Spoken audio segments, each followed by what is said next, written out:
Hello to you wherever in the world you are watching this video. My name is Trudy. I use the handle One Grounded Angel on Instagram, and I'm not an angel. I am someone who delivers angel messages, and my job, hence the word grounded, is to make them as realistic and as grounded in reality as possible so that you can make best use of those messages. So in this video, which is for November the 25th to the 1st of December 2019, I'll be drawing a card for each day of the week, and we'll see what guidance the angels have for us to help us make good decisions and to help us sort of negotiate and find our way through whatever challenges come up for us. It's not about avoiding problems, it's about working through them. So Monday's card is Truth and Integrity. So there's a couple of different ways this could show up for you. It could be about your relationships with other people. If you're meeting new people and you get a sense that perhaps their integrity is not quite where you would like it to be, in terms of, is this person really operating in an honest way? Are they being authentic?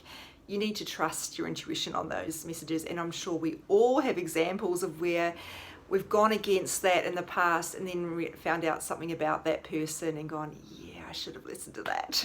So, but it's also about your own integrity. Are you operating with integrity?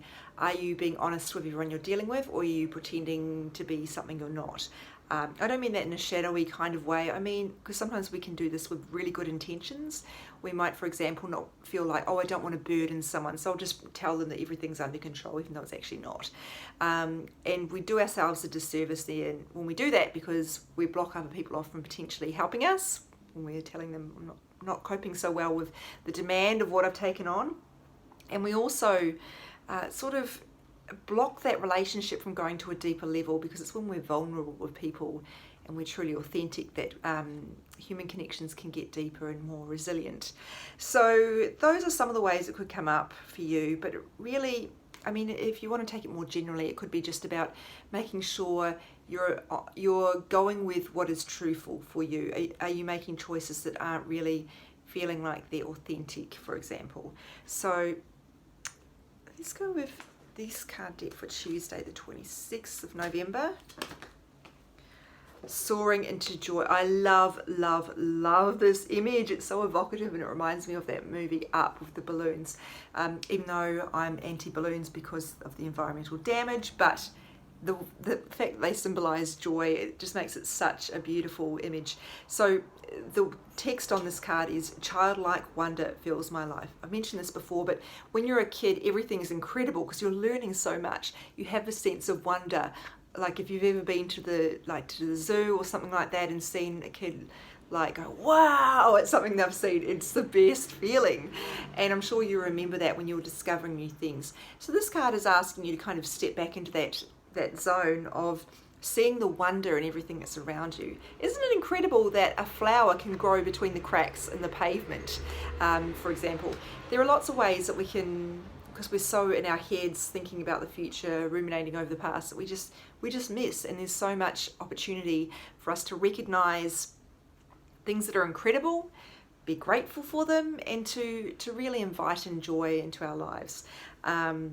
So maybe this could be a more general message about you needing to mix up your routine a bit and not be so tied to routine or obligation and duty. And I'm not saying those things aren't important, because they are. I'm just saying try to shoehorn a little joy in there, even if it's just a cup of your favorite herbal tea by yourself for 5 minutes. That will bring you some joy, I'm sure. Freedom for Wednesday. We had this card 2 weeks ago, I believe. I remember this because I spoke about the horse. So the horse galloping away is interesting, because there's another card I've got in the romance deck, which is, actually it's a unicorn, not a horse. Whoops. Anyway, I'll tell you about it since I've started. It has a picture of a unicorn in a cage, or like a fenced arena. And that particular card is about recognizing that you're not stuck. You've got the options to you know, you've got the option to make better choices or change your mindset instead of seeing yourself as a victim. And that particular card in the romance deck has always spoken to me because I was single for a very long time and I really had a victim mentality about it, which was super unhelpful and did nothing but attract more bad luck and things for me to complain about and to get angry at the universe for. So I think there must be a reason I was prompted to remember that. I guess it's just that idea of those fences being self-imposed, and if they were taken away, like this horse, not a unicorn, galloping away, you know, what would your life look like if you actually freed yourself? Maybe you are your own captor in some way. Maybe you see yourself as, poor me, I have to do all this stuff. And I'm not saying that you don't deserve to feel sorry for yourself. I'm just saying try to put a limit on how much you buy into that self-pity cycle, because it can really pull you down, and to the point where you stop recognizing opportunities to make better choices, to do different things differently, because you are so invested in that pattern. And for me, I think when I go back to that example, I didn't really want to set myself free because there was something really comforting about being a victim. Like, everything was predictable. I knew that things were always going to be bad. And I think also it kept me safe. You know, that predictability was safe, and it meant I didn't have to take the risk of trying something new and potentially changing things up and potentially invoking some degree of risk and failure. So that's something to think about in terms of freedom. It might be not about freedom in terms of what's in your mind and the limits you're placing on yourself. It might be more general about whether you're keeping yourself stuck in an unsatisfying pattern. Maybe you keep choosing things that you know aren't right for you, but and then wondering why they make you miserable. So it could be about, you know, what's a good example? I guess if you choose to eat foods that you know you are intolerant of or that upset you, but you do it out of habit, you know, maybe you could, or just because everybody else is doing it, maybe you could figure out a way to set yourself free from that by choosing something different. So it could be about habits and routines there.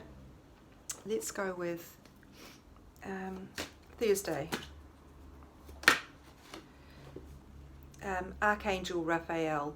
So this image is actually on the cover of this particular card deck, the Angel Therapy Oracle cards. And it's not a card that comes up very often, to be honest. So Raphael is associated with healing, so is someone I talk to a lot when I'm doing my energy healing work, and also associated with romance and travel, and probably a host of other things, but let's not go down that particular rabbit warren. So I think, well, first of all, he's always associated with emerald green. So if you have a particular physical ailment, you can ask Raphael to surround it in emerald green healing light. That can help. It's probably not going to fix it unless you deal with what's going on underneath, but it may help with whatever you're experiencing in that moment. For most people, this card is coming up to tell them that they are here to be a healer and to give them a push in that direction, to go down that right path for them. So if that's something you've been contemplating, this could be your confirmation. But in general terms, I would say for most of us, this is an invitation to do a little bit more for our physical health. Now, when I say he's associated with healing, that's not just physical health. Obviously, we have mental health, emotional health, and spiritual health. But I'm just speaking generally here with physical health because we know that is what underpins all those other things as well. So when you improve your physical health, your mental health improves, generally speaking. And we know there is research backing up the link between exercise and good nutrition, getting enough sleep, etc., with improved mental health outcomes. And certainly I would say the same for emotional health, although I don't know that that's been studied. And I also know with spiritual health, for me personally, again, don't have any evidence of this, it's just something I've noticed for myself. It is easier for me to access my intuition when I am well rested, when I'm looking after my physical health, when I'm active, which helps with the energy around me. So that is why I'm bringing this message back to physical health. You might see this differently, that's entirely up to you. So it could be an invitation to look at those pillars of sleep, of nutrition, of exercise. don't have to go crazy. You don't have to be an influencer and become like a nutrition nerd. You just have to be doing the basics of eating more veggies, drinking more water, etc. And you'll know what that means for you. You'll be well aware of which area you might be falling down in. Again, the angels are not telling you to go to extremes. It's just about little things that you can do to improve your life. And perhaps you're not even aware of how much they might improve your life. So, and I also should point out, I use the pronoun he there. Angels don't actually have a gender. I just use he because, as you can see in this image, Raphael is normally depicted as being a male, but don't worry too much. Don't get too concerned about that. And the other thing with angels not being human, they don't have an ego either, so they're not going to get upset if you don't listen to them or see you as a disappointment or anything like that. That their job is to help you and guide you. They're not invested in the choices you make.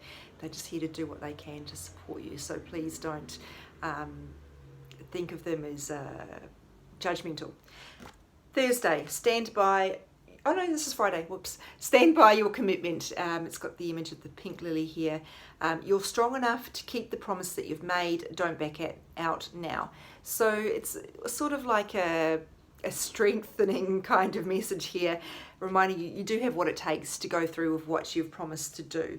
Now, if you've overcommitted your time, which so many of us do at this time of year, it's not saying continue to exhaust yourself if that's not sustainable for you. Obviously, set good boundaries, make good choices around your time and your workload. So it's just, I feel like this is more coming back to a bigger scale commitment you might have made to work on your relationship, to improve your health and nutrition, because that's what we've just mentioned. Maybe you made a bigger commitment to work on developing a business plan for that side hustle you've been thinking about. I don't know, whatever it is, I feel like it's something more longer term than your immediate kind of time commitments. Commitment is a hard word because it makes people feel trapped. Freedom card here coming back up again. So we have to look at why we might have made that commitment sometimes and whether it is actually right for us, and whether the reason we're not committing to it is because it's too restrictive, or which is often what happens with nutrition goals, or whether it's actually limiting us in some way in terms of what's right for us. Sometimes we are a little bit zealous with what we commit to, and that can be provoking as well if you are someone who has found in the past that when you commit to things, there's a price to pay. That sounds a bit dramatic, but what I mean is, your risk of failure is elevated for you. I don't know why, but you might have that might just be a fear you have, or that it leads you into a position that you can't get out of.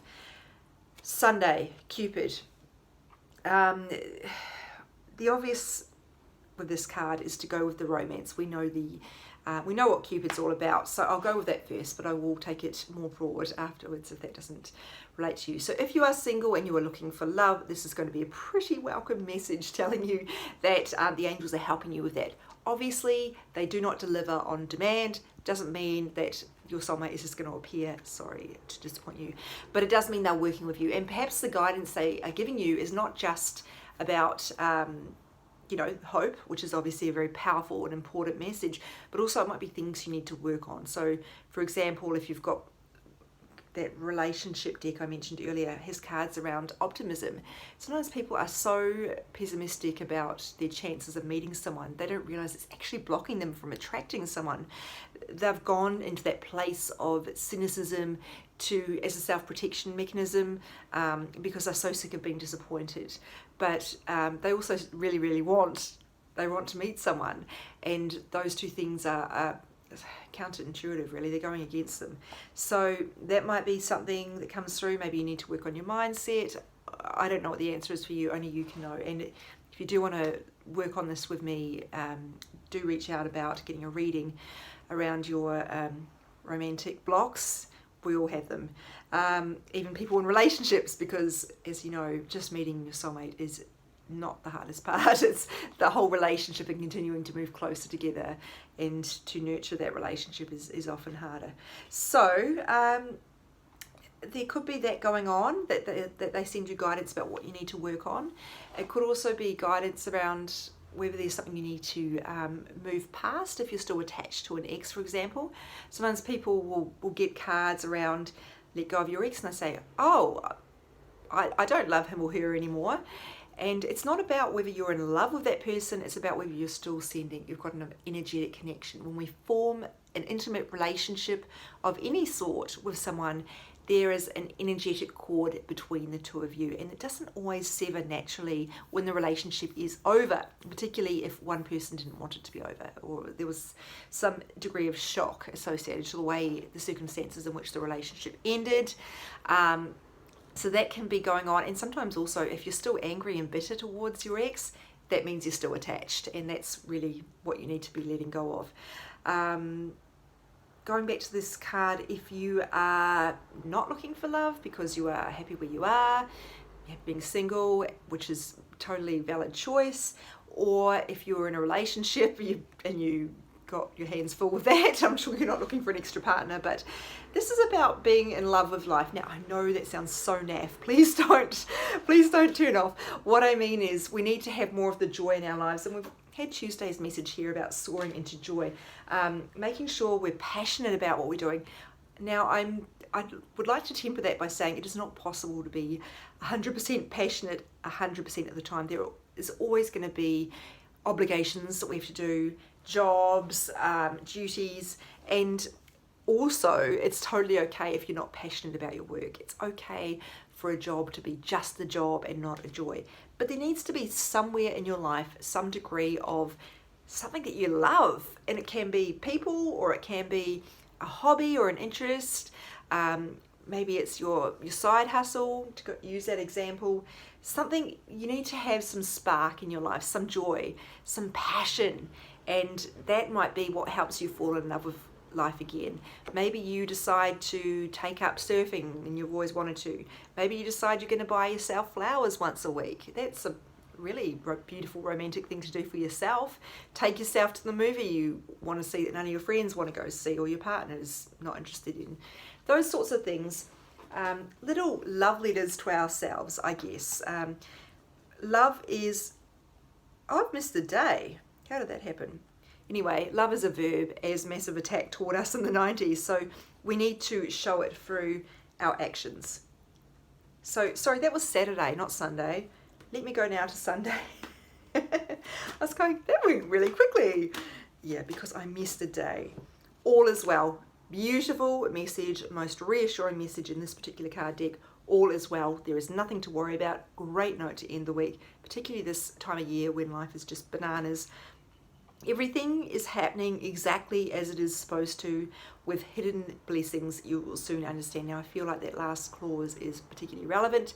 If you are lamenting something, regretting it, wishing things were different, please try to understand things are the way they are for a reason, and you're probably not going to know what that is until much later down the track. So just try to move into a place of acceptance. You don't have to love things if they're not the outcome that you wanted, but later down the track you might realize, oh, I wasn't supposed to get that job because turns out that boss was a nightmare, or I wasn't supposed to get that promotion because then I wouldn't have been available for this other opportunity to come through. I don't know what it is. Sometimes I look back on things and I still can't understand why they happened that way, but it's kind of a game of trust sometimes. So now we are at the end of the week, and this idea of joy and passion is really strong for this week. And also knowing our limits, whether they're limits that we've imposed on ourselves and whether it's because we've overcommitted, and really thinking carefully about, or whether we've got a propensity towards cynicism or a fear of failure that might be limiting us as well. So it's about setting ourselves free. I would say that was the big message of the week as well. So hopefully that was beneficial and helpful to you. Please let me know how the messages resonate for you. As always, these will be up on my Instagram at One Grounded Angel, and I also post them on my Facebook page, One Grounded Angel. Now, I mentioned that I am available for card readings. You can do that via my website, www.onegroundedangel.com. That it takes 1 hour. And I also do energy healing, which is where you can really get into some of the deeper stuff. And often the people who work with me in that capacity have already had an angel card reading, so they've found out where the blocks are, and then we step into a journey of really moving through them. So which might be things the cards have identified, might be other things going on in their lives. So it's very much about setting yourself free, to use a phrase for the week, and also about moving through your blocks so you aren't getting in your own way. Thank you very much for watching. I'll be back again next week, and for one of the last ones of the year. We are running out of year, so let's continue to work at what we want to work at while we've still got time before we get into that space of starting all over again. Thanks everybody, take care.